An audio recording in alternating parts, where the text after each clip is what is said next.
Every once in a while, a movie comes along that gets a lot of attention, but for all the wrong reasons, and in recent years, I can't think of a movie that fits that description better than Disney's Snow White live-action remake starring Rachel Zegler, a movie that was seemingly intended to honor the 1937 classic animated movie Snow White and the Seven Dwarfs, but ended up becoming one of the biggest production disasters of all time, even without its, unconventional casting? Weird. Rewrites, reshoots, tension amongst cast, and a budget that spiraled out of control, making a modern-day Snow White was always going to be an uphill battle for Disney. For starters, people have already grown tired of Disney remaking all of their old classics instead of breaking new ground with fresh ideas, and it also doesn't help that for several years now, Disney have injected so much heavy-handed politics into all of their movies and shows, alienating a good portion of their customer base in the process. But if that wasn't bad enough, actress Rachel Zegler, who plays Snow White in this new version, has probably hurt this movie's prospects more than anything else, especially due to her obnoxious behavior in interviews and on social media, which includes Zegler not liking the original Snow White movie. I think I watched it once and then I never picked it up again. Wanting to get paid more money for appearing in the movie. If I'm going to stand there 18 hours in press of an iconic Disney princess, I deserve to be paid for every hour that it is streamed online. And bashing over half the people in America that don't agree with her politics. Just hit the unfollow button. I don't need your business.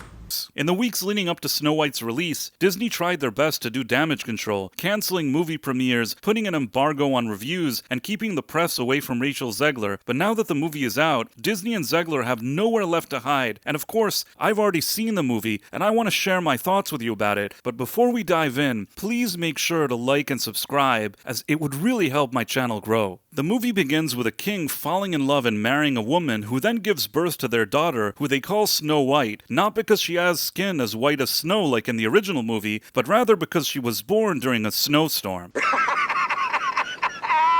In her youth, the king teaches Snow White that she always has to be fair, and just to be clear, he doesn't mean beautiful, but rather that she should treat people fairly, but we'll get back to that later. After Snow White's mother falls ill and passes away, her lonely king father falls for the beauty and charm of Gal Gadot, who he marries and then makes queen, which is probably the only plausible thing that happens in this movie. One day, the king leaves to attend some business outside the castle and never returns, leaving Snow White's stepmother to rule alone as queen, and it turns out that she's actually a rotten person. Very quickly, the evil queen transforms the once peaceful kingdom into a miserable and oppressive regime. The evil queen also makes sure to dress Snow White in rags and have her clean the palace. One day, as Snow White is sweeping the floor, a bandit thief called Jonathan steals some food and gets caught. And even though Snow White asks the evil queen to show him mercy, the queen ties him to a post outside where he's likely to die in the cold. But Snow White ends up rescuing him, so Jonathan then tells her that she needs to be brave and start a revolution because she's the best.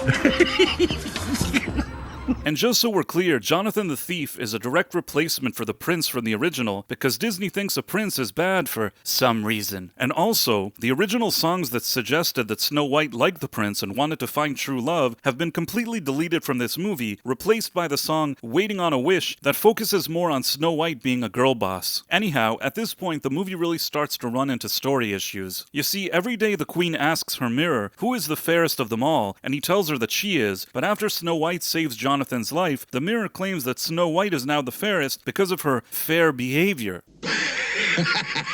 The problem is the queen never treated anybody fairly, so why up until that point was she considered the fairest of them all? And the truth is, within the actual story of Snow White as it appears in the original Disney movie, fair means beautiful, but since a woman looking pretty is considered problematic by Disney these days, they simply change the meaning of the word in a way that doesn't make any logical sense within the logic of the story. Anyways, the queen then sends the huntsman to kill Snow White, but he can't go through with it. He tells Snow White to run as far away from the queen as possible, and also randomly reveals to her that she doesn't know the truth about what happened to her father, but then he refuses to tell her the truth.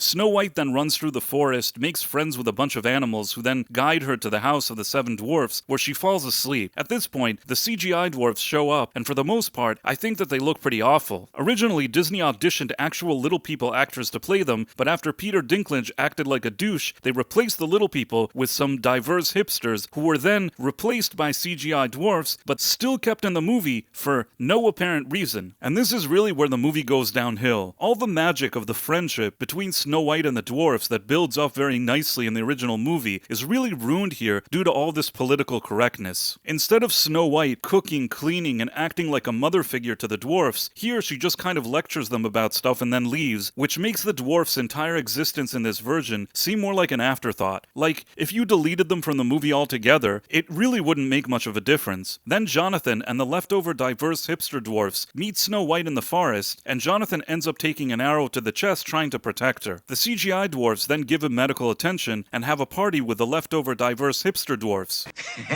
The next day, Snow White is visited by the evil queen disguised as an old lady, and she convinces her to eat a poisonous apple, making Snow White feel ill, during which time the evil queen confesses that she had killed Snow White's father. Jonathan then shows up, kisses Snow White, who wakes up, and immediately decides that she wants to be a girl boss, and start a revolution to take down the evil queen. And so Snow White, Jonathan, the CGI dwarfs, and the leftover diverse hipster dwarfs confront the evil queen and then defeat her. And then there's a big party thrown in Snow White's honor, where she's crowned the queen, and everybody tells her that she's the best, and then the movie ends. One of the things that bothers me about Disney's live-action remakes is that they want to recreate the magic of the original movies, but at the same time, they also want to drown them in modern-day ideologies and sensibilities. And more often than not, this entire approach fails. The original Snow White and the Seven Dwarfs movie was simple in its storytelling, but there's a reason why almost 90 years later, it's still considered a timeless classic. The story works. Snow White was dreaming of finding true love, and when she meets the prince, they both become smitten with each other. It's a perfect setup for when he wakes her up with a kiss at the end of the movie. But since these days, a man rescuing a woman is considered bad for some reason, this new movie sabotages the entire romance just to fit with the times. I guess what I'm saying is that changing Snow White's character so drastically in this movie makes it a completely different movie that never delivers the same type of emotional beats. So really, if you're going to completely change the spirit of it, why even call this movie Snow White to begin with? And while I admit that Rachel Zegler technically knows how to sing, and acting in this type of musical is within her wheelhouse, I still don't think she's the right casting for the role, and not because she doesn't really fit the description of the character,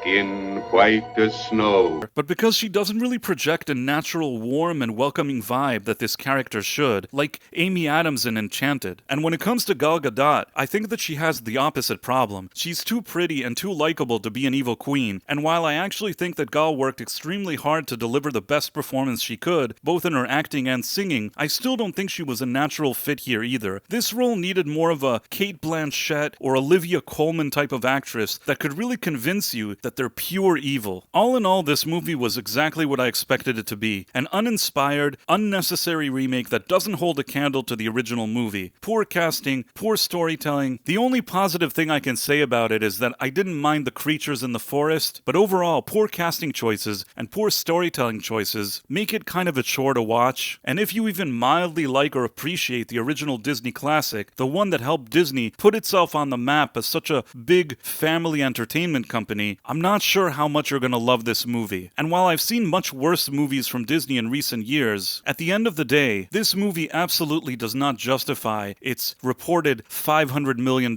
price tag. Taking all of these things into consideration, if I had to give this movie a score where anything below 60 is a fail, I suppose I would give it something like a 48 out of 100. There's enough production value here to deserve some points, but overall, I think that the film is a disappointment, and I really hope that Disney learns a real lesson from this moving forward. But on the bright side, if you enjoyed my review, please make sure to like and subscribe. I put a lot of effort into my videos, and any support I could get would be truly appreciated. Thanks for watching, my friends. Thank you, and good day! I am such an awesome guy. I make so many videos.